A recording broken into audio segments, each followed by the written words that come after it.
But that's 5 moves, and then you haven't even made a queen there, so it's kind of you're doing the same thing, but yeah, you get one extra piece, but he'll take it back easily, and then you're down to nothing but minor pieces already after just like knight c3 rook takes h1 after like 2 moves. So um, I sort of think maybe this could draw for black, d5 h5. It's kind of uncharted territory, and maybe d5 a5 is interesting too. But I think promoting on the long side of the board is correct.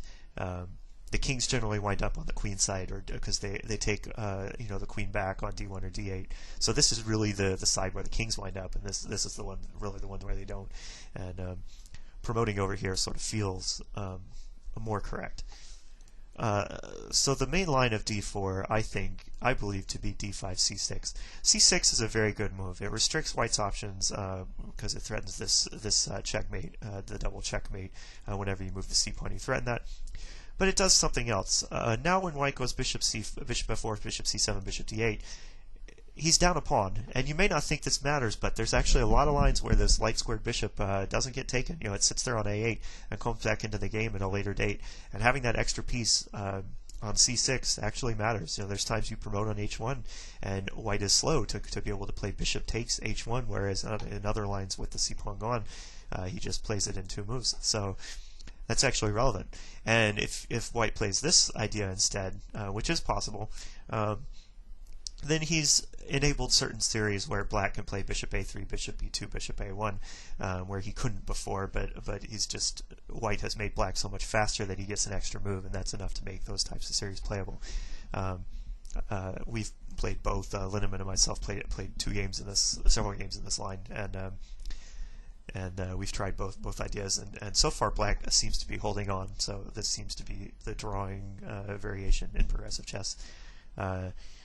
So just to give the idea, bishop f4, bishop c7, bishop d8, and now black takes back on d1. There's no mate on c8 because the c pawn stops that idea. It takes 6 moves to set it up. Like 1, 2, 3, 4, 5, 6. If the pawn were gone, that would no knight on c6, etc. That would be mate. King takes d1, and now white has a lot of ways to take rooks. He can take a rook on h8 with his knight. He can play e4 or e3. But this is another nice thing, that the e-pawns haven't moved, so it takes white a full 5 moves to play his idea of e4, bishop a6, bishop b7, bishop a8. And this allows black a disrupting promotion. King c7, f5, f5, f4, fg, gh. And this was a game played between Linneman and myself. And white played the series. White played here king d2, knight c3, knight f3. Now this is another problem, is that the king could go to e2. This knight could go to a3, d2, c3, and the king can go to d2 or e2.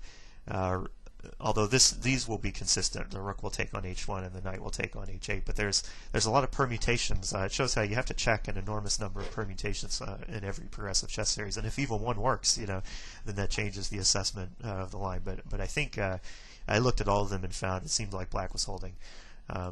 So here black can promote in 5 moves, and then play this excellent move queen f3 to stop the f pawn, because this is the only pawn that is capable of promoting. The b pawn is stopped by check defense, the a pawn's directly blocked, the e pawn's directly blocked. It can play e takes d5, then it's stopped by check defense, can't take on c6 and go any further.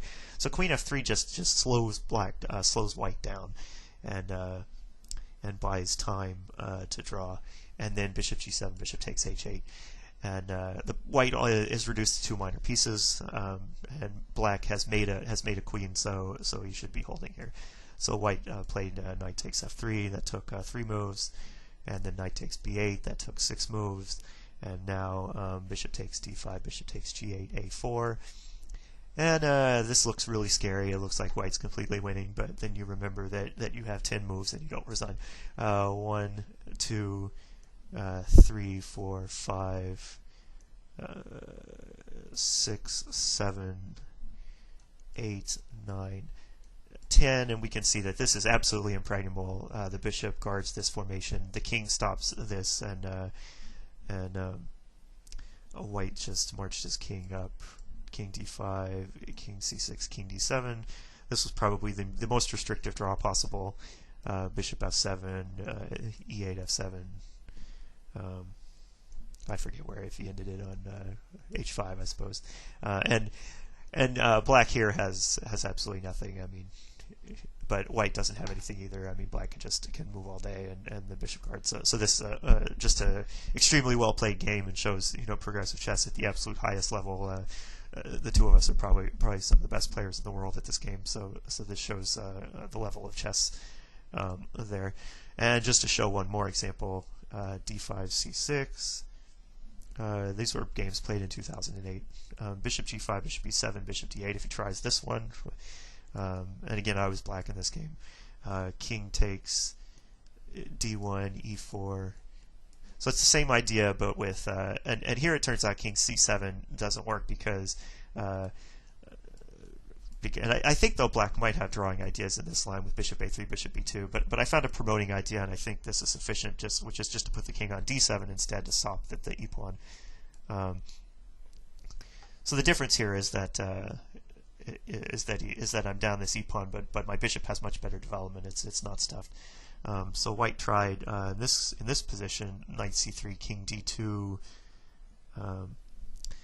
knight h3, knight f4, knight g6, knight h8.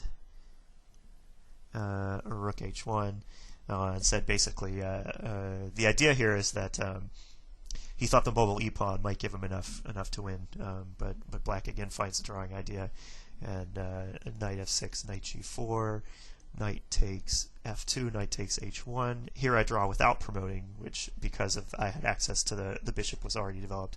h5 is a blocking series to stop h4, bishop a3, b2, c3, and even though I didn't make a queen with this series, I actually took more material than the last game, but again, white is doing fine here. So king takes c3, knight g6, e7. Oops, he didn't take my king. That's not legal. Knight e7, knight f5, knight takes g7. That pawn was the major threat. It had to be dealt with. And then he played back to knight to g3. Knight takes h1, e5, and black is able to hold this. White has done what he needs to do. He's made a whole bunch of threats. But there's a common tactic. I should have talked about it in the in-game section, but I didn't. And that's what you can do when there's a knight on h1. You can put a king on e4, and the knight can't move without check, so it's effectively like it's just gone from the game. So that's a nice trick to know. And in fact, I used that here to play c5, knight c6, knight d4, knight f3, knight h2, king e6, king e5, king e4, knight f3, knight d4, and then this was a draw agreed here because the knight in the corner can't move, even though white has more pieces. He doesn't have anything he can do here. He can't get over and defend the knight because black would win. So he really had to play the series which he was anticipating, which was to just play 1, 2, 3, 4, 5, 6, 7, 8, 9 or something like this. This knight on d4 was impregnable. There wasn't anything he could do. And then this would be an easy draw because black can just take off the remaining material. So it's impossible for me in this video to go through every single permutation after d5 c6, but I believe I've explained the principles of why it works and why I think it's the main series, and I've showed a lot of why other series have various drawbacks or are less flexible. So that pretty much covered all the unusual moves and is a complete introduction to d4 theory, as it were. And again, if you find anything, I'm always interested in trying to solve the game. So if you have suggestions yourself, I'd be more than happy to hear them. In the next video, I will go through e4 theory, which I think is more complex. I don't really know what's going on there. It could be a win or a draw from either side. It's part of the problem with e4. I won't go through the theory yet, but one of the major issues is that it's a slower game, because white isn't threatening to take the queen. So if black, for example, plays this series e5 f6, play becomes enormously complex. White has a lot of completely non-material tries, stuff like f4, f5, knight f3, knight f3, bishop b5, d4. He does have some material tries, bishop c4, bishop g8, f3. So I just think that the theory on e4, e5, f6 is just enormously complex, because there's no threat to get the queens off. In fact, the only really direct line that we can evaluate is queen f3, queen f6, queen d8. And even that is hard. It's hard to tell what's going on in that line. But anyway, I'll talk about that. And then in addition, there's d5, de, which may, I'm not really sure of the assessment on that one. So I'll talk about those lines in what should be my final video on progressive chess. So I hope you guys enjoyed this. This is probably the most complete look at the game you've gotten from any of the videos.